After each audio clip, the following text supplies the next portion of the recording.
이는 우리가 전에 왕에게 고하기를 우리 하나님의 손은 자기를 찾는 모든 자에게 선을 베푸시고 자기를 배반하는 모든 자에게는 권능과 진노를 베푸신다 하였으므로 길에서 적군을 막고 우리를 도울 보병과 마병을 왕에게 구하기를 부끄러워하였습니다. 에스라 8장 22절.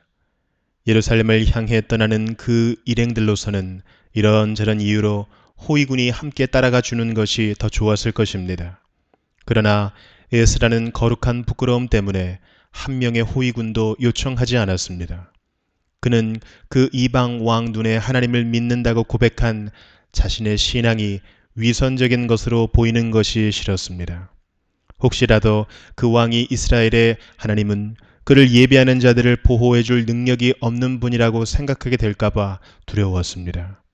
예루살렘을 향해 떠나는 것은 분명 하나님의 일인데 그 일을 하면서 인간의 도움에 의존하고 싶지 않았습니다. 그래서 그 일행은 눈에 보이는 어떤 보호도 받지 않은 채 오직 그 백성의 검과 방패가 되시는 하나님 한 분만 의지해서 그분의 보호를 받으며 길을 떠났습니다. 그런데 오늘날에는 하나님을 위해 이런 거룩한 질투심을 느끼는 성도가 거의 없습니다. 이로 인해 우리는 두려워해야 할 것입니다. 교회 신실하게 믿음 생활을 한다는 사람들조차 사람의 도움을 너무 좋아하다가 그만 빛을 발해야 할 그리스도인으로서의 자신의 삶에 먹칠을 하는 경우가 가끔 있습니다.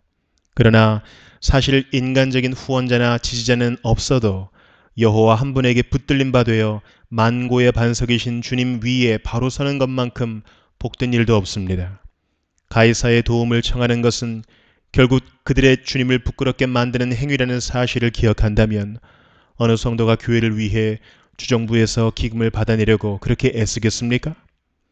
마치 여호와는 자신의 일에 필요한 것들을 공급해 주실 수 없는 분인 것처럼 말입니다.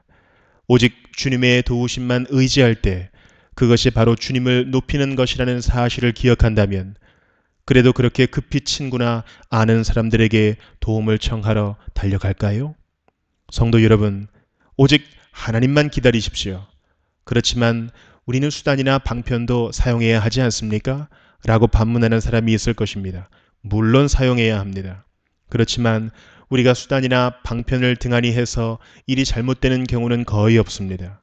그보다는 오히려 하나님을 믿는 대신 어리석게도 그런 수단이나 방편을 너무 자주 의지하는 데서 일이 잘못되는 경우가 많습니다. 피조물의 도움을 너무 무시하는 사람은 거의 없습니다.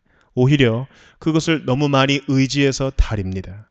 바로 거기서 많은 죄가 발생합니다.